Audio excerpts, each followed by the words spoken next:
E aí, meu amigo e minha amiga do Universo Físico, aqui é o Lucas do Universo Discreto para mais um vídeo, e hoje o vídeo é bem especial, pois finalmente vamos fazer uma coisa interdisciplinar bem interessante, que é falar um pouco de astronomia junto com computação. Eu não sou entendido de astronomia, mas eu dei uma estudada, muita gente lá no Twitter que faz divulgação científica com astronomia me deu uma força, e a ideia aqui é fazer um vídeo mostrando uma aplicação bem legal de machine learning dentro da astronomia. Provavelmente eu vou ter que dividir em dois vídeos, como ultimamente eu tenho feito muito, que é fazer um primeiro vídeo só abordando os conceitos de astronomia que são fundamentais para depois na parte 2 a gente realmente botar a mão na massa e eu mostrar um exemplo de algo funcionando de machine learning com astronomia. Então, sem enrolar muito, vamos tratar de negócios aqui. Nesse vídeo aqui eu vou abordar um pouco, principalmente supernovas, pois eu estou fazendo esse vídeo também para ajudar uma aluna minha que faz TCC talvez vire o TCC dela, né? Mas por enquanto é uma iniciação científica que envolve você trabalhar com computação na astronomia. Ela acabou optando por trabalhar com supernovas, então a ideia aqui é falar um pouco de por que seria interessante pesquisar supernovas no contexto de machine learning. Aí, até para entender isso, vocês devem estar vendo um vídeo aí do canal da Ned Oliveira, porque até fazendo um estudo aqui para trazer esse conteúdo aqui para vocês, eu acabei me deparando com uma série de vídeos muito legais sobre supernova no YouTube. Então, eu até recomendo que você assista esses vídeos depois, é por isso que eu estou mostrando aqui. São basicamente 3 vídeos, né, que explicam muito bem o básico de supernova para quem é iniciante, que é o meu caso, né? Tanto a Ned, eu vou botar na descrição esse vídeo dela, ela fala um pouco dos tipos de supernova que tem. Eu, pelo menos, só entendi um pouco o tipo, acho que é 1A e o tipo 2. Né? Mas assim, eu sei que existem outros tipos também. Eu não vou me aprofundar nesses conceitos, pois eu não entendo muito de astronomia, né? Tudo que eu abordar em mais detalhes aqui vai ser em cima de artigos. Eu vou trabalhar uns artigos aqui com vocês agora, mas eu só estou apresentando aqui que a Ned fez um vídeo curtíssimo de 4 minutos que explica, né, sobre a supernova ser uma das fases, né, do ciclo de vida das estrelas, né? Aí no caso a supernova já seria uma fase final, né, quando ocorre de fato a morte da estrela. Então eu recomendo que você assista o vídeo dela, que ela explica bem isso, e também o vídeo do Pedro Loz, do Ciência Todo Dia, que também fez um vídeo assim muito, muito bom, um vídeo fantástico sobre supernovas, com toda aquela coisa de animação, de arte típico do canal dele, né?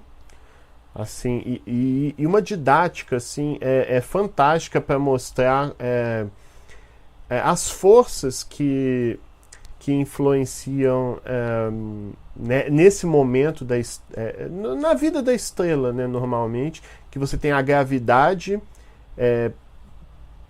pressionando a estrela contra ela mesma, e também acho que a fissão nuclear que faz uma força contrária à da gravidade, né, com a queima de combustíveis dela e tudo mais, que é uma coisa que até ocorre com o nosso Sol, né, que vai queimando hélio até o dia que não queimar mais e a gente já não vai estar aqui mesmo, então acho que não vale nem a pena pensar muito nisso. Fora que o Pedro trouxe N explicações de coisas que eu não sabia muito bem sobre certos elementos, como o ouro, serem criados nessas fornalhas das estrelas, né? Então eu recomendo que você assista. Eu sabia um pouquinho, muito pouquinho, porque eu li o livro Cosmos, do Carl Sagan, uma vez, mas muito, muito legal. Eu recomendo tanto o vídeo da Ned quanto o vídeo do Pedro. E eu também recomendo esse aqui, de um canal que eu não conhecia, chama Astronomic, que também tem uma animação muito boa, só que esse vídeo aqui ele foca mais nos tipos de supernova que eu acho que vai ser importante no contexto aqui desse vídeo, né? E vamos entender também, porque para que vai pesquisar supernova, né? Tipo, qual a razão, né, para isso? Então, até para a gente discutir isso, vamos ver um pouquinho uns papers, vamos trocar uma ideia aqui em relação a paper. Eu não sei, pessoal, se é um tipo de formato que vai dar certo aqui no YouTube. Eu sempre quis fazer coisas abrindo papers e tal, e tentando tirar dos papers o que eu acho essencial para, enfim, a gente se acostumar com essa mídia, né? Pois eu sei que ela não é muito didática para quem para quem não é especialista da área. Os papers não tem nenhuma, quer dizer, a maioria dos papers não tem nenhuma preocupação com ser didático. Ele quer se comunicar com os especialistas, mas assim, seria legal que algumas coisas referentes a paper, a população de maneira geral tivesse noção, até para não cair nos papos tipo cloroquina, né?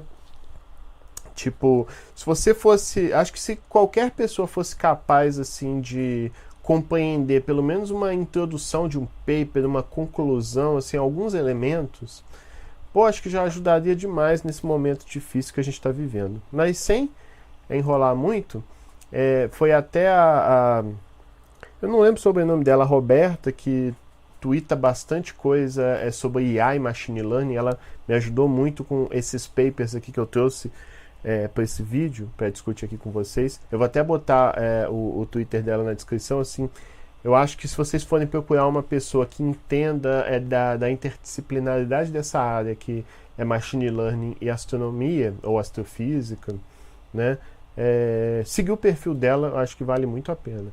E aí ela me apresentou esses Astro Papers. É bem legal, assim, é um paper escrito por um monte de gente, né, tem uma série de coautores assim, muito, apesar de ser 15 páginas, muito simples de ler e que fala quais são as tendências futuras, no caso de astroinformática, seria algo tipo astronomia e informática, computação, e astroestatística. Não sei a tradução disso, mas vocês entendem, né, que seria uma interdisciplinaridade entre esses campos. Então eu fui marcando assim em amarelo. Eu vou ver se eu coloco na descrição do vídeo com essas marcações que eu fiz, para não ler o paper inteiro, que é muito chato, né? Mas assim, eu marquei pontos que vão me ajudar aqui no contexto desse vídeo. Até porque, como eu falei para vocês, astronomia não é o meu forte. Então, duvidem mesmo de coisas que eu falar de astronomia aqui nesse vídeo. Por favor, o pessoal de astronomia que for assistir pode me corrigir, pode dizer, não, você está falando besteira aí, que assim, é óbvio que eu não quero errar, né? Mas assim, pode eventualmente acontecer erros e seria muito legal que vocês me corrigissem, que eu já coloco na descrição. Então eu até peço para você olhar a descrição, pois erros que forem identificados nesse vídeo vai estar tudo lá, tipo uma errata, né? Bom, aí vamos lá. No último aí vou fazer uma tradução assim, não literal, não assim com o que eu compreender, tá? Bom, então no século passado muitos avanços de astronomia e astrofísica foram obtidos, né, por melhorias nos instrumentos e na coleção de dados, principalmente com novos dados de novos telescópios, né? Vocês devem imaginar que com o avanço tecnológico, os telescópios, as próprias... Eu sei que o pessoal de astronomia trabalha um pouco com espectropia, que assim... É espectropia que fala? Espectroscopia. Espectroscopia, que eu também não domino esse conceito, mas eu sei que tem a ver com algumas análises dos sinais desses corpos estelares que o pessoal faz, para justamente identificar, por exemplo, coisas como, isso é uma estrela, né? Dando um exemplo bem de leigo, assim, é uma estrela, Ah, essa estrela está nessa fase tal. Ah, isso é um planeta, é um exoplaneta, que são os planetas fora do sistema solar. Enfim, eles usam esse tipo de análise e como a gente vai ver ao longo desses papers aqui, é um tipo de análise muito cara, muito difícil de ser feita, pois dá um certo trabalho e os equipamentos não são muito simples assim de usar e tudo mais. Mas enfim, com a qualidade alta de novos telescópios, você começou a coletar muito dado e fica difícil você, na mão assim e tudo mais, interpretar isso tudo. Seria legal se tivéssemos algoritmos, ferramentas computacionais que fizessem uma triagem desses dados, algumas classificações do isso é aquilo, né? Isso é inclusive o que motiva a entrada da computação e principalmente no machine learning na astronomia. Bom, e até ele diz aqui no abstract, eu nem falei, né, mas para quem não conheceu, o abstract é tipo uma sinopse do artigo, né? Sabe quando você lê uma sinopse de um filme e fala, esse filme é sobre um mocinho e a mocinha que casam e o casamento não dá certo e tal. Então o abstract é tipo a sinopse do artigo, é sobre o que o artigo vai tratar, mas o ideal é que o abstract do artigo deu o spoiler. Na sinopse do filme você nunca vai ver um spoiler do tipo o vilão morre, não deveria ter isso, né? Mas no paper, como você precisa saber o que ele vai abordar, o ideal é que no abstract você fale tudo, para você entender, esse paper o cara conseguiu esse avanço aqui, então vou ler ele para entender em mais detalhes o que é esse avanço, assim, as profundidades, as minúcias por trás desse assunto. Então é legal que o seu abstract seja a sinopse do artigo mais completa possível, com as informações essenciais e também com que seja um parágrafo curto. Que você tem que imaginar, por exemplo, que no meio de uma busca, né, entre uma série de papers, o seu abstract tem que vender um peixe que faça você ler o artigo. Então tudo que é crucial, tudo que é fundamental do paper vai estar no abstract. Pois bem, futuros avanços vão pesar muito em como esses dados são analisados e interpretados. Então, a astronomia depende muito de computação para ter avanços, né? Aí ele fala aqui, progressos nesses surveys que eu entendi que são tipo...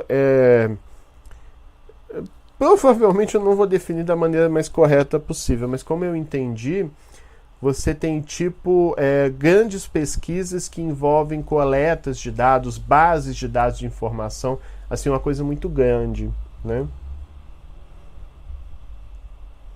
Então você tem esses estudos, análises cosmológicas, detecção de exoplaneta, que foi um exemplo que eu dei antes, interferometria de imagens, que eu não vou nem me arriscar aqui. Enfim, ele está citando uma série de questões em aberto da astronomia e que demandam uma análise muito grande de dados complexos e que precisam, né, de alguma conclusão, e esses grandes algoritmos estão por trás disso. E aí, o legal desse Astro Papers é que ele também dita o que precisa mudar, o que precisa ser superado para você ter progressos na astronomia, aqui no caso, junto à informática e estatística. Ele cita alguns, não vou ler aqui porque senão o vídeo vai ficar muito grande, eu não sei se é uma informação tão essencial assim de ser falada, mas, por exemplo, desenvolvimento, funding, né, seria tipo ter um certo financiamento, um financiamento, né, uma certa atenção no desenvolvimento de infraestrutura para arquivos, seja os dados e tudo mais, algoritmos, estado da arte e computação eficiente para essa área. Aí vamos entrar um pouquinho mais no paper, que tem umas informações interessantes aqui. Ele fala que a astroinformática envolve desenvolvimento sistemático e disciplinado de código, gerenciamento de dados, técnicas, computação de alta performance e inferência baseada em machine learning. A gente fala muito de machine learning nesse canal. Machine learning uma das coisas essenciais de Machine Learning que eu entendi que a astronomia usa muito, que é a classificação, que é você ter aquelas montanhas de dados e você que é baseado nesses dados colocar as coisas em ordem. O algoritmo de Machine Learning é tipo uma pessoa com toque, assim, você tem aquele monte de informação e você vai organizar aquilo de algum jeito coerente de uma maneira automática. Por exemplo, se você lê um monte de dados assim, sobre diferentes corpos na galáxia e falar, ó, isso é uma supernova, isso é um exoplaneta, isso é um buraco negro, sei lá, legal, né? Porque vamos combinar que o espaço assim, é muito grande. E quando eu digo muito grande numa capacidade que você nem consegue imaginar. Eu até vi no vídeo, acho que foi no vídeo do Pedro, que se você pegar a nossa galáxia, né, Via Láctea... Não, peraí. É o Sistema Solar. Isso, é o Sistema Solar. Né? A gente faz um fact-check assim em tempo real. Mas assim, o Pedro fala no vídeo dele que se você pegar o Sistema Solar, 99% da massa do Sistema Solar é o Sol. O resto é a Terra e os outros planetas e as outras coisas. Então, é até difícil você compreender assim, a magnitude que é o espaço sideral, né? Tudo que tem lá. Então, tudo que você tiver possível e imaginável de computação para analisar esses dados e tal, vai ser necessário. Não adianta você pegar toda a população do planeta e todo mundo a partir de hoje só trabalha analisando dados do espaço. Você vai precisar de bilhões e trilhões e zilhões de pessoas. E pessoas erram. Algoritmos, se os algoritmos não estiverem errados, eles nunca vão errar por cansaço. Né? Então, problemas de astronomia impossíveis de você abordar, né, até no contexto de solucionar com métodos tradicionais, agora já não teriam toda aquela... não sei se é importância a melhor palavra, melhor dizendo, os problemas astronômicos que hoje são impossíveis de serem abordados ou resolvidos com métodos tradicionais estão na linha de frente assim, de esforços para serem trabalhados ou processados com esses conceitos da computação, da estatística, que estão sendo absorvidos agora pela astronomia, né? Que no caso aqui ele destaca como a astroestatística e a astroinformática. Então, tudo que era usado antes para esse tipo de coisa, para esse tipo de problema, principalmente de você classificar o que é cada coisa, né? Porque você não vai olhar assim a olho nu de um telescópio e falar, eu tenho certeza que isso aqui é a estrela tal, não sei o que tal. Algumas coisas você até consegue, mas assim,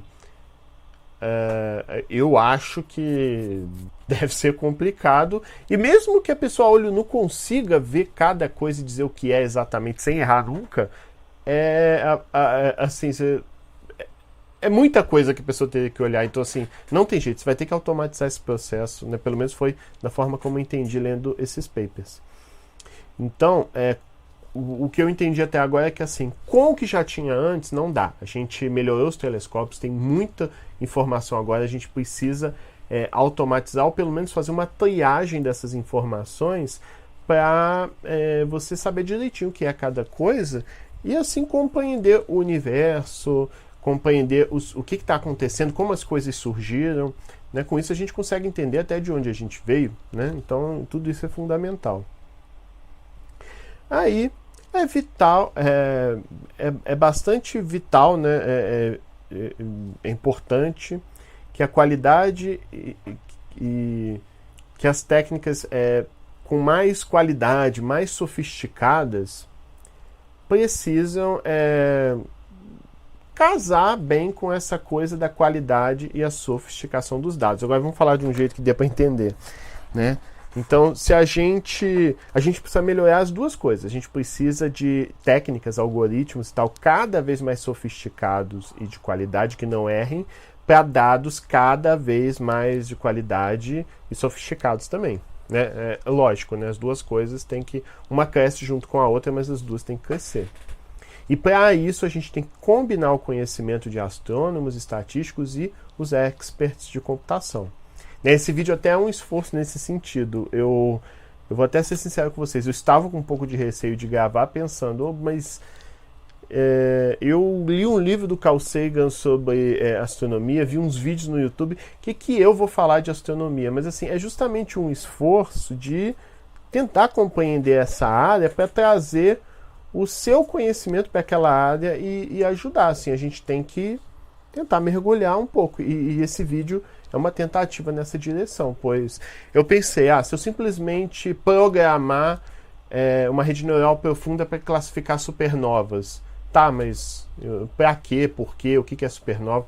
Então eu tentei trazer esses conceitos nesse vídeo e infelizmente pode ser que eu erre, então eu estou fazendo um esforço para que isso não ocorra, mas pode acontecer. E também mostrar papers, que é uma coisa que eu acho muito legal de fazer e quero fazer bastante aqui no Universo Discreto. Bom, o que ainda está subdesenvolvida é o reconhecimento formal e até o compromisso financeiro a esses esforços de progredir. Então, basicamente, é estatística e astroinformática.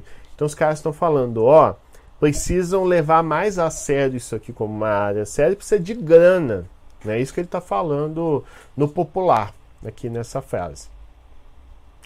Então, para essa coisa do papel da pesquisa na astroestatística e da astroinformática, ele fala da importância de você criar ambientes que ajudam, né, que tudo mais, uma pesquisa de longo prazo nesses campos, que é a astroestatística e a astroinformática, promover pesquisa nesses campos, né, nesse campo, com programas nacionais, bolsas, desenvolvimento profissional, consultoria, enfim, você tem que estimular mais a parte profissional, né, de carreira da coisa, e um financiamento sustentável para pesquisas de longo prazo, né, faz todo sentido. Assim, eu acho que todo campo científico, né, realmente científico, assim, que chega a algum conhecimento que agregue, ele tem que ser estimulado. Seja no campo das exatas, das humanas, das biológicas. Eu acho que tudo que gera conhecimento tem que ser estimulado. Até porque a gente só vai saber depois do peso que aquele conhecimento vai ter para o futuro, se a gente descobrir ele. E assim, conhecimento, gente, conhecimento é sempre bom. Eu nunca vi ninguém falar, nossa, eu sei, sabemos muita coisa disso, que ruim, é melhor não saber. Se bem que notícias de política do Brasil geram esse efeito, mas é importante que isso seja colocado para a sociedade do que ser escondido, né? Então, tudo que não está debaixo do tapete, assim, melhor, né? Bom, nem que seja para a gente tomar aquilo na cara e pensar, a gente não pode aceitar que isso ocorra, né? Bom, como a astroestatística moderna e a astroinformática impactam a astronomia? Isso é interessante.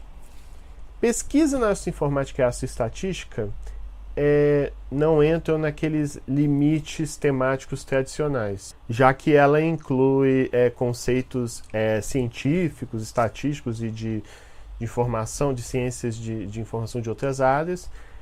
Entretanto, elas são essenciais aí para uma pesquisa astronômica moderna. Aí, o texto aqui é muito pequeno, mas ele fala que tem as tabelas 1 e 2 que dão uma série de exemplos de áreas da astronomia que são impactadas. Vou até descer lá, né? Assim, é bem legal essa tabela aqui, o que eles fizeram. Eu vou vir um pouquinho aqui para a esquerda. Ele fala sobre coisas que você quer descobrir, por exemplo, distância, medidas de distância, estimar massa de coisas, né, seja de galáxias, de buracos negros, tudo mais, a evolução e as propriedades de estrelas, estudos populacionais, né, quantas estrelas, quantas galáxias tem. Tudo isso é importante para a gente entender o espaço e entender coisas sobre a nossa própria origem, pois assim, nossos átomos, gente, vieram de algum lugar, vieram de estrelas, né? Você tem até aquela frase famosa do Carl Sagan, que somos poeiras de estrelas. Então, assim, é muito bonito, assim, muito poético, e é uma coisa importante da gente saber, né? Eu não cheguei nessa parte ainda, mas eu vi em algum lugar, né? Não sei se foi no vídeo do Pedro ou no vídeo da Ned agora. Ah, não, minto, foi o pessoal de astronomia no Twitter me falando que uma das coisas mais importantes de você identificar supernovas é que você, com isso, consegue estimar distâncias no espaço. Eu, sinceramente, não sei como, não tenho nem ideia, mas assim, é por meio de supernovas que você consegue identificar questões das distâncias gigantescas que você tem no espaço. E foi por meio de supernovas também que chegou-se à conclusão de que o espaço está em expansão, né? Eu vi em algum paper falando isso. Então, tudo referente a essa origem, a informações que a gente quer descobrir referentes ao espaço, são fundamentais. Assim, nós já sabemos hoje, por exemplo, que um dia esse planeta não vai ser mais um ambiente propício para a nossa existência, para a nossa evolução. Primeiro, porque a gente está acabando com ele para nós, o planeta vai continuar aí, mas assim, a gente está acabando com ele para a vida que tem aqui, né, e para nós, inclusive. Então, acho que. E tem outra coisa também. Tudo bem que daqui a bilhões de anos, provavelmente, talvez nem tenha espécie humana mais, mas assim, se por algum milagre tiver, vai chegar um momento que esse planeta vai acabar. Ele vai deixar de existir em algum momento. E aí a gente vai ter que imaginar uma colonização espacial. Tudo bem que isso é uma coisa que, se ocorrer, não vai ser. A gente não vai ver isso. Mas é importante a gente pesquisar isso para que as próximas gerações usem isso para esse tipo de coisa, né? Então, todo esse conhecimento aí de astronomia que a computação propicia é importante. E o legal é que nessa tabela você mostra coisas que você precisa descobrir referentes ao espaço e fala também dos métodos tradicionais, como essas coisas são estimadas hoje, quais são os problemas dessas estratégias. Aí vamos pegar um aqui de exemplo para a gente olhar. Por exemplo, medir distâncias para estrelas, poeiras espaciais, quasares, que eu lembro de ter lido quasares no livro do Carl Sagan, mas eu já esqueci, nem vou pesquisar aqui no Google e falar agora, que acho que só vai ficar mais pesado, e novamente eu não sou especialista nessa área. Mas beleza, aí tem os métodos que você estima essas distâncias e os problemas, vieses, incertezas ignoradas e metodologias que estão surgindo que podem superar essas limitações. São coisas de computação, inferências bayesianas, métodos de machine learning, aqui embaixo processos gaussianos, computação bayesiana, né? A gente trabalha muito com métodos bayesianos, chega a ser até uma filosofia de vida, eu diria, né? Você ser uma pessoa bayesiana. Eu me considero bayesiano, inclusive, mas beleza. Aí, modelos de mistura de gaussianas aqui, que é uma coisa que eu usei no meu doutorado. Para que isso? Detectar transients, que eu não sei o que é, e identificações multibanda. Ok. Eu acho que esse negócio aqui de GW tem... é ondas gravitacionais, aquilo que deu o prêmio Nobel recentemente. Nesses artigos de astronomia, quando eles botam um GW, eles estão falando de ondas gravitacionais. Que foi, se não estou enganado, foi uma das consequências das teorias do Einstein. Aí, ó. Não, é legal que... vendo esse vídeo, o pessoal até pensa, nossa, mas o Lucas sabe, mas o Lucas não sabe. Bom, vamos para outro paper aqui interessante. Esse aqui é legal. Esse aqui é um artigo de Machine Learning focado especificamente na cosmologia de supernovas, e isso é legal. No fim do século XX, medidas de distâncias extragalácticas baseadas na supernova do tipo A. Assim, o que eu lembro de ter entendido sobre supernovas do tipo 1A é que são supernovas que você tem, se eu não me engano, uma anã branca. Você tem tipo dois corpos assim orbitando. Eu sei que uma é uma anã branca. Quer ver? Deixa eu olhar aqui. Está dizendo até aqui na Wikipédia, né? Você tem a anã branca, é o resíduo de uma estrela que completou o seu ciclo normal. E essa anã branca, ela pode orbitar assim junto de uma gigante vermelha ou outra anã branca de menor massa. Acho que no vídeo do Pedro tem até uma demonstração disso. Deixa eu ver se eu acho aqui. O vídeo do Pedro. Ah, não é no vídeo do Pedro, não, minto. É nessa aqui, tá vendo? Nesse vídeo aqui você tem. Deixa eu aumentar um pouco a velocidade. Você tem uma anã branca e, por exemplo, você tem uma gigante vermelha aqui. Aí né, num sistema binário de estrelas, né, você tem justamente a passagem dessa massa da gigante vermelha para a anã branca e que produz esse tipo de supernova, o tipo supernova 1A. Mas ok, acabou que eu não queria entrar em detalhes e acabei entrando em muitos detalhes. Mas o ponto é que esse tipo de supernova foi por meio delas que tivemos uma evidência de que o universo está em expansão acelerada. Ou seja, o universo está acelerando para algum lugar. Acho que não sabemos ainda no que. Né? Nossa, eu vou tomar a bordoada assim, de astrônomos por conta desse vídeo, mas eu estou tentando, gente, assim, eu estou me esforçando para a gente tentar fazer uma coisa legal entre as duas áreas. Bom, em um esforço de comunidade marcante, os astrônomos devotaram recursos para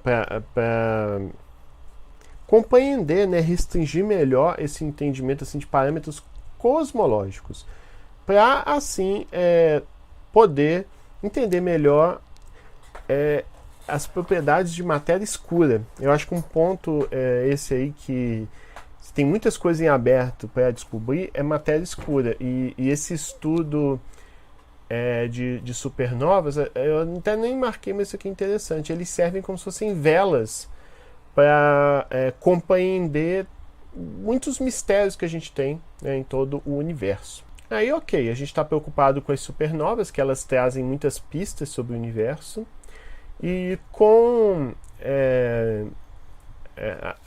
os diferentes tipos de supernova, parece que há uma atenção maior em cima das do tipo 1A, porque acho que são as mais compreendidas, e elas trazem muitas pistas sobre o universo que precisam ser melhor compreendidas, as coisas da distância e tudo mais, com melhores telescópios, e cada vez mais esses surveys, né, esses grandes estudos com grandes massas de dados e tudo mais, você tem muita informação e ao mesmo tempo desafios, pois você tem que compreender, né, essa coisa toda, e principalmente você tem muita informação sobre corpos que tem no universo e você quer saber, isso é uma supernova? De que tipo é essa supernova?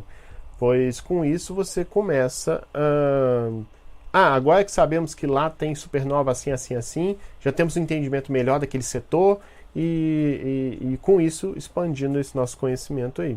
Olha só, acho que quando eu estou chamando de um corpo no universo, eles chamam de transiente. Parece que é isso. Então, quando esse transiente, nem sei como traduz isso, é identificado como uma candidata à supernova. Até uma coisa antes que é importante. É dito aqui nesse paper que você precisa de recursos de espectroscopia, que parece que é por meio da espectroscopia que você consegue compreender, ter certeza se é uma supernova ou não. Ao mesmo tempo, não é uma coisa barata, não dá para você sair testando tudo e por meio da espectroscopia, isso. Por meio dela, não dá para você sair testando tudo. Então, a machine learning entra como um meio de você fazer triagem disso. É aqui que ele fala, ó. A partir do momento que esse elemento é identificado como candidato à supernova, para termos certeza disso, precisamos da espectroscopia, que a classificação em supernovas é baseada na ausência ou presença de fixtures espectrais, né? Algo ligado ao sinal, né? Acho que ligado até à luz de alguma maneira. Quando uma supernova do tipo 1A é confirmada, sua curva de luz fotométrica, não sei como traduzir, redshift, pode ser empregada na análise cosmológica. Esse é o primeiro gargalo que essa pipeline, assim, essa linha assim, de análise de cosmologia de supernova é realizada, né? Então, uma vez que a espectroscopia é um recurso escasso e muito caro, né? Não dá para você sair usando loucamente, muitos dos candidatos à supernova, muitas candidatas identificadas fotometricamente, aí eu já consigo entender que é por meio da análise do fóton, né, das partículas de luz, né, eles nunca serão espectroscopicamente confirmados. Virou trava-língua. Então, precisamos de estratégias para você classificar supernovas por meio dos dados fotométricos. E para a cosmologia de supernovas, esse paradigma da Big Data, né, muita massa de dados aí para trabalhar, está se aproximando rapidamente. Aí, ele começa a citar esses surveys, que são esses grandes estudos com muitas informações aí analisadas. Aí você tem... Você teve o Dark Energy Survey, que detectou 12 mil candidatos a supernovas, e a situação vai piorar com o LSST, que é o Large Synoptic Survey Telescope. Você vai ter um grande estudo aí que vai começar em 2021, ou ia começar em 2021, né? Não sei se isso aqui provavelmente foi feito antes da pandemia, mas enfim, em algum momento vai começar essa coisa, e eles vão medir curvas de luzes bem amostradas de supernovas, porque em inglês é supernovae, termina com um ezinho no final. Então, curvas de luz de supernovas 1A, mais de 300 mil.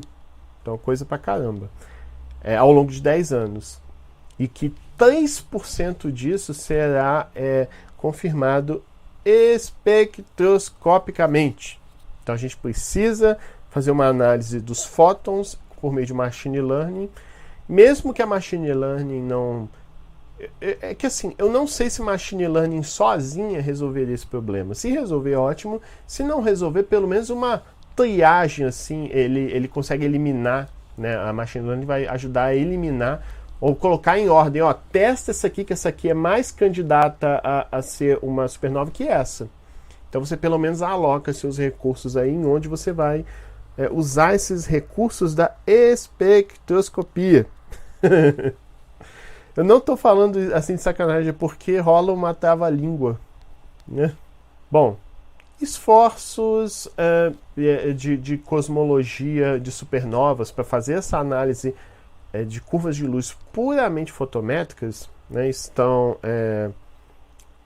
no caminho, mas elas dependem de um classificador realmente confiável. E é aí que machine learning vai entrar, meu filho. Bom, a tarefa de classificação...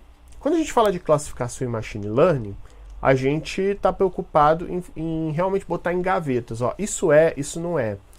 Aí eu imagino que na astronomia você vai ter de vários tipos. Você pode classificar se é uma supernova do tipo 1A, se é do tipo 2, se é de outros tipos que eu nem entendo muito, para ser sincero. Outro tipo de classificação que você pode fazer, talvez, é dizer, ó, isto é uma supernova, isto não é. Isso é um exoplaneta, isto não é. Né? Aqui eu vou focar mais em supernovas, porque é o trabalho da minha aluna, e eu também estou estudando isso para eu poder ajudá-la, né, com o meu conhecimento. Então, a ideia é você mapear essas curvas de luz em classes, que inicialmente vão estar definidos com ausência ou presença de atributos, características espectroscópicas. E isso é um problema de machine learning supervisionado. Por que é supervisionado? Vai ter um humano lá inserindo esses dados e dizendo, ó, essas curvas aqui são de supernovas, essas aqui não são, ou são de outro tipo. Toma aí algoritmo e faz seu trabalho. Isso que é bem importante, assim, eu vou só pontuar um pouco isso, porque talvez alguém de astronomia assista meu vídeo, eu até espero que isso ocorra, mas quando a gente fala de machine learning, são algoritmos, muitos deles você simplesmente entrega os dados dizendo, ó, essas aqui são curvas de luzes de supernova, essas aqui não são. E aí o algoritmo vai achar algum padrão próprio nesses dados para aprender. Ah, então quer dizer que quando tem isso, isso e isso, é supernova. Quando tem isso, isso e isso, não é. Mas por exemplo, numa rede neural, consegue achar padrões tão minuciosos que um ser humano nunca vai descobrir por conta própria, que aí você consegue, talvez, ter um classificador aí que realize esse trabalho bem, de maneira eficiente. Você tem muitos algoritmos que fazem esse tipo de coisa, mas indiscutivelmente, quando você tem massas de dados realmente gigantescas, é rede neural ou rede neural profunda que vai te dar o melhor resultado. Né? Elas conseguem olhar as minúcias de muita coisa. Bom, dado esse volume de dados, que vai ser entregue pelos surveys de agora e futuros, não sobra muitas alternativas além de você usar ferramentas de classificação automatizadas. Entretanto, a tradução de algoritmos de machine learning ao cenário de astronomia não estão ainda suficientes nem razoáveis. Né? E isso é um ponto também, porque se a gente olha a machine learning de um jeito genérico, talvez ela não atenda a ninguém, só o pessoal da computação. Pois cada campo científico vai ter suas particularidades. E aí você tem que adaptar a machine learning para aquela realidade para funcionar melhor. Se você não faz isso, você tem aquele canhão ali, mas que não vai ser útil para abater seu inimigo. Né? Você tem que adaptar suas armas para conseguir efetivamente vencer nessa guerra. Né? O primeiro ponto é que falta amostras de treinamento que sejam representativas. O que ele está dizendo aqui é que os dados atuais eles apresentam um grande viés para sinais altos em relação a um alto sinal e razão de ruído, que são populados assim de uma maneira grande por supernovas 1A. Assim, eu entendi mais ou menos que o ponto aqui é que quem fornece o que o algoritmo de machine learning precisa para trabalhar são os seres humanos. E isso é um grande problema, pois, dando até um exemplo aqui meio tosco e até meio clichê, é que se você tirar fotos de pessoas que são presas no Brasil, para dar um exemplo, e entregar isso para um algoritmo de machine learning, ele vai pensar, apesar de eu não ter esses dados aqui na mão agora, eu acho que é consenso que em prisões brasileiras a maioria das pessoas presas são pessoas da população negra, né? Enfim, por raízes históricas, né? Não vamos entrar em sociologia agora. Mas se você entrega isso puramente para o algoritmo de machine learning, ele vai aprender. Então quer dizer que quanto é negro, é passível ou mais provável de ir para a cadeia. E assim, é uma afirmação bem enviesada você falar isso. Quer dizer que, então quando a pessoa nasce branca, então não tem tendência a ser presidiário. Então, o ponto é isso, assim, o viés. Se você coloca só uma informação fora do seu contexto completo, não vai ter como o algoritmo de machine learning saber. E aqui parece que rola uma coisa parecida. Pelo que eu entendi, estão entregando o que a gente tem rotulado, examinado, é só supernovas do tipo 1A com uma certa característica. Então, se você entrega uma base de dados e diz, isso aqui é supernova 1A, mas todas aquelas supernovas 1A são de uma mesma característica, seja característica, enfim, de um certo ruído, de uma certa quantidade de luz, se existir uma supernova 1A de outro tipo, de outra característica que não está naquela base de dados, o algoritmo de machine learning não vai saber e quando se deparar com um caso desses, não vai classificar. Então, esse é um primeiro ponto, assim, que na astronomia e em outras áreas, nas ciências sociais também, é importante a machine learning entender. Que é assim, se você só der dados com uma certa característica, aí sua base vai ficar enviesada, seu algoritmo vai ficar enviesado e isso vai gerar problemas, pois você só vai identificar supernovas com uma característica específica, né? E não, talvez, muito provavelmente não é isso que você quer. Você quer classificar todas as supernovas que existem do tipo 1A no universo. E aí, para tentar solucionar esse problema, o pessoal criou o desafio de classificação fotométrica de supernovas, que considerou dados sintéticos. Isso que é legal. Dados sintéticos são dados que não existem na natureza, foram criados para suprir uma necessidade e lidar com um certo problema. Isso é importante, pois em machine learning, se você não tem o dado que você precisa para classificar e você sabe que aquele dado é importante, você pode criar um dado que seja compatível com a realidade e usa, né? Por exemplo, quando você está fazendo um algoritmo que vai classificar clientes com determinado perfil para um shopping, por exemplo. Você pode criar clientes que não existem para testar como o seu algoritmo vai se comportar com aqueles perfis. Então, essa coisa de dados sintéticos é muito importante desde que você saiba o que você esteja fazendo, né? Se você estiver criando dados sintéticos que não condizem com a realidade, não adianta nada. Bom, então eu não sei como, mas foram criados dados sintéticos de mais de 20 mil curvas de luz que atendem as especificações desse Survey, o 10, e deles rótulos foram disponibilizados para alguns objetos. Enfim, pelo que eu entendi aqui, os caras criaram dados e diz, classifica aí para a gente esses dados sintéticos, se elas são curvas de luz de supernova, se não é, se é de outra coisa. Aqui ele fala que é um total de 10 diferentes grupos. E quem trouxesse a melhor classificação, uma classificação melhor, acaba trazendo um padrão de testes, assim, ou de uma base de dados melhor para o algoritmo aprender aí e trabalhar. Uma coisa bem legal. E que, pelo que eu entendi, atende um certo vácuo que tem dentro da área de astronomia. E com isso, enfim, foram testados muitos algoritmos, né, muita coisa.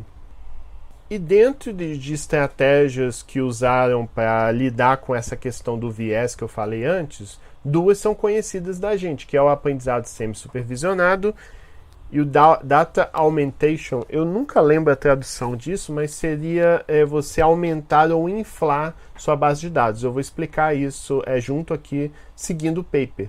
No caso, eles usam um aprendizado semi-supervisionado que extrai informação dessas curvas de luz para determinar representações de baixa dimensionalidade, né? Vamos falar isso um pouco mais em português.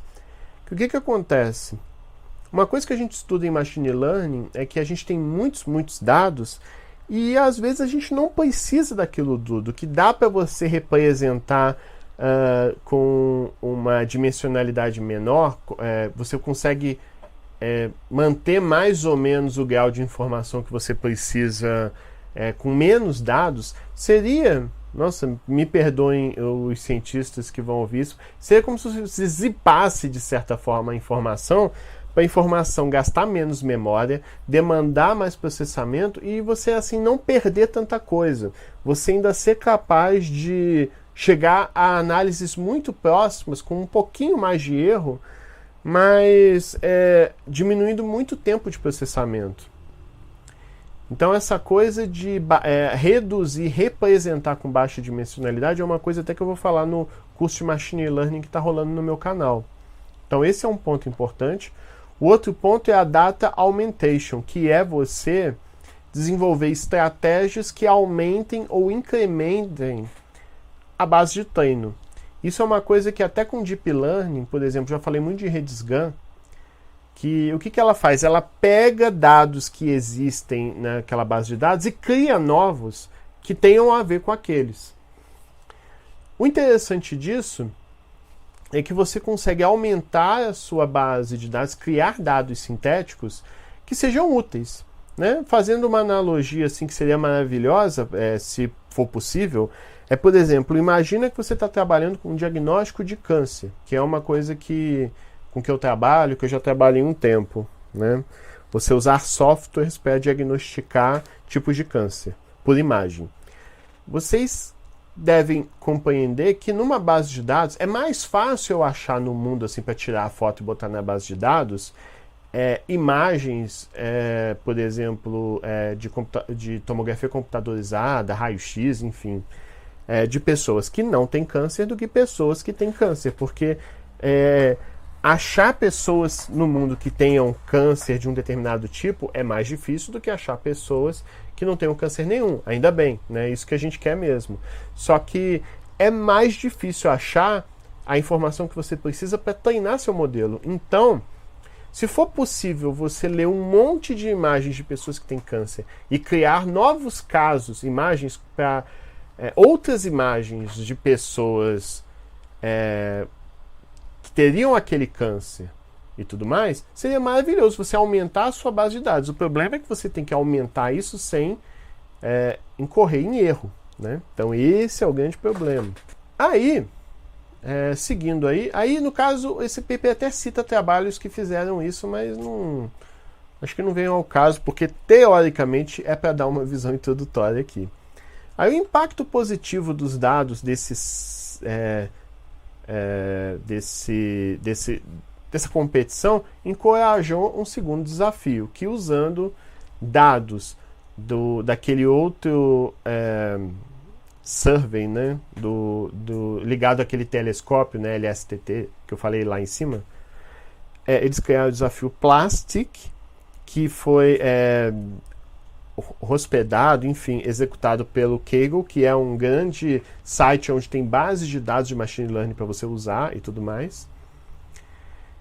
E a ideia é você criar dados sintéticos que imitem 3 anos de informações úteis do LSST.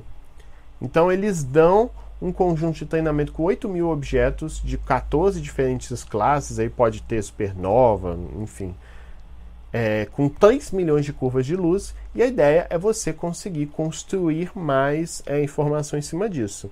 Aí esse desafio trouxe alguns participantes, mais de 1.000, e quem obteve o melhor resultado se baseou em Data Augmentation, que foi o que eu falei lá em cima, e um algoritmo baseado em árvores. Então, com isso, foi possível produzir dados sintéticos mais realistas. Né?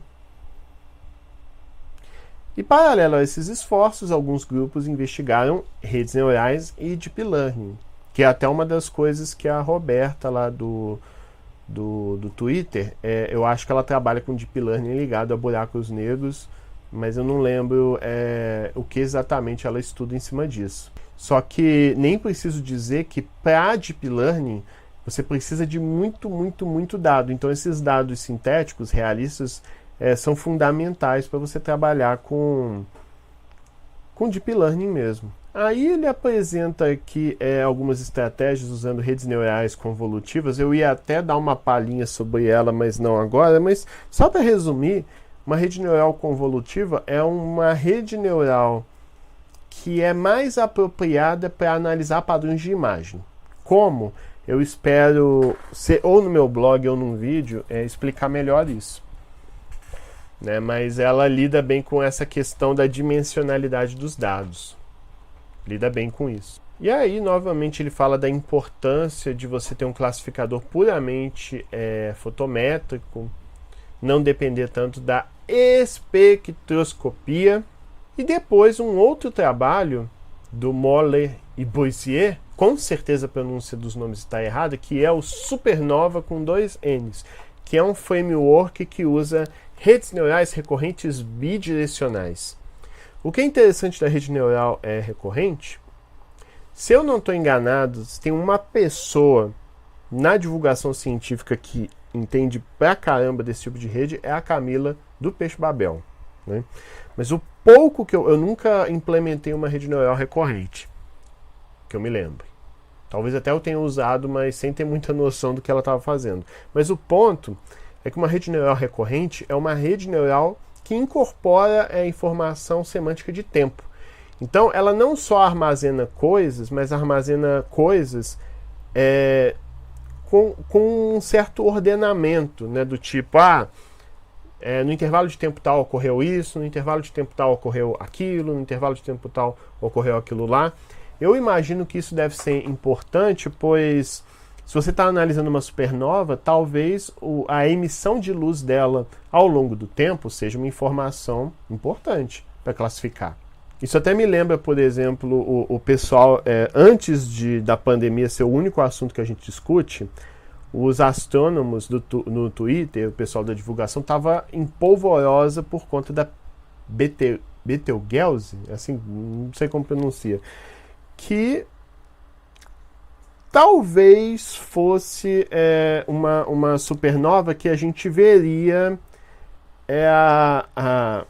a explosão dela de fato, né, que é um evento extremamente difícil e raro da gente ter contato, pois demora, é difícil ocorrer próximo, e se isso ocorresse, a gente poderia aprender muito com esse fato, né, com esse acontecimento. Então, esse supernova, usando redes neurais recorrentes, parece que funcionam bem para problemas de classificação binária do tipo é supernova 1A ou não é supernova 1A, né, o que é bem interessante. E tem uma outra proposta que é esse RAPID, que também usa rede neural recorrente, que provê classificações probabilísticas do dia 1, após a identificação inicial, até o ciclo, né, de observação da curva de luz final. Então, parece que é um tipo de coisa aí bem importante. Então, enfim, esses paradigmas todos, eles podem ser muito úteis aí para você fazer uma triagem de classificação da cosmologia por trás das supernovas. Né? Aí ele termina com a frase de existem aspectos ocultos no universo esperando para serem descobertos, que irá nos atingir em breve, e tudo indica que tudo poderá indicar, né, se estamos no caminho correto para encontrá-los. Lembra muito aquela coisa que o Carl Sagan dizia de algo no universo, né, está nos aguardando para ser descoberto. Né? Isso é bem legal. Bom, eu já devo estar há 3 horas falando, ainda tem mais 2 papers. Então, vamos dar uma folheada aqui se tem alguma coisa importante que eu não falei. Né? Aí ele fala das mesmas coisas, né? o DES, o LSST, que são esses surveys, cosmologia de supernovas. As de tipo A são as mais usadas para modelagens e estudos, né? Isso a gente já conversou. Esse aqui é um paper totalmente focado. Eu achei bem legal, inclusive, esse paper, porque ele apresenta uma série de conceitos de computação importantes de um jeito mais palatável, porque o artigo é mais voltado para astrônomos, né? Se você for pegar eu acho até que foi publicado num evento, foi publicado num evento de astrofísica. O ponto é que se você fosse escrever esse artigo para um evento de computação, você não ia ter que explicar muito, porque o pessoal da área já sabe o que é machine learning e tal. Mas como esse trabalho foi submetido em 2016 para um journal, né, para uma publicação, tipo uma revista mesmo, né? Na verdade eu falei uma revista, mas um periódico, melhor dizendo, um periódico de astrofísica. O pessoal que vai ler lá não vai saber muito de conceito de computação, vai saber o que é supernova, tal, vai saber com profundos detalhes isso, mas não vai saber direito os algoritmos de machine learning. Então, nesse periódico aqui, nessa publicação de periódico, os caras explicam detalhadamente cada um dos algoritmos, né? Isso eu achei muito legal, né, para o pessoal que é astrônomo. E aí, só para fechar, foi mais um artigo que a Roberta me passou, que é Deep Learning para detecções de ondas gravitacionais. Isso eu achei bem legal, pois é um tema quente, né? Recentemente, acho que foi em 2017, o Nobel da Física foi em relação a isso, né? Descobertas de ondas gravitacionais ligadas a estrelas de nêutrons, entre buracos negros também. E o que é legal é que os caras estão propondo que para você detectar isso, machine learning seria possível. Acho que eles alegam até que foi a primeira vez que machine learning foi usada justamente para detecções desse observatório aqui de ondas gravitacionais, que identificou tipo uma fusão entre buracos negros, tipo, dá até medo imaginar essas coisas, o que vai acontecer, vai destruir a realidade assim. Então é bem legal que assim, é uma outra aplicação. E aqui tem um parágrafo que diz uma coisa que é bem legal, que por exemplo, redes neurais, né, ele até fala aqui de neurônios artificiais, eles trabalham com os dados puros, né, e isso é uma coisa bem impressionante, pois você entrega dados puros da onda gravitacional ou da supernova, dizendo, isso aqui vem de supernova, isso aqui vem de onda gravitacional, isso aqui não vem.